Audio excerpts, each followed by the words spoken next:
My son, pay attention to my wisdom. Lend your ear to my understanding, that you may preserve discretion, and your lips may keep knowledge.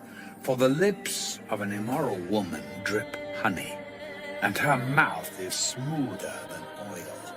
But in the end she is bitter as wormwood, sharp as a two-edged sword.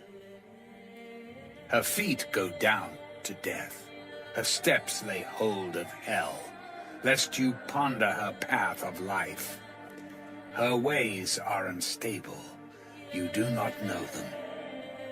Therefore, hear me now, my children, and do not depart from the words of my mouth. Remove your way far from her, and do not go near the door of her house, lest you give your honor to others, and your years to the cruel one.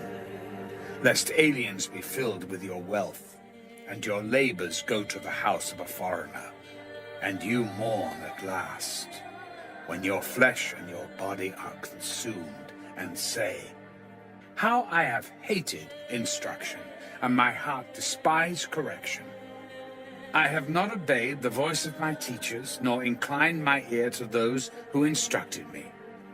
I was on the verge of total ruin in the midst of the assembly and congregation. Drink water from your own cistern, and running water from your own well. Should your fountains be dispersed abroad, streams of water in the streets, let them be only your own, and not for strangers with you. Let your fountain be blessed, and rejoice with the wife of your youth, as a loving deer and a graceful doe.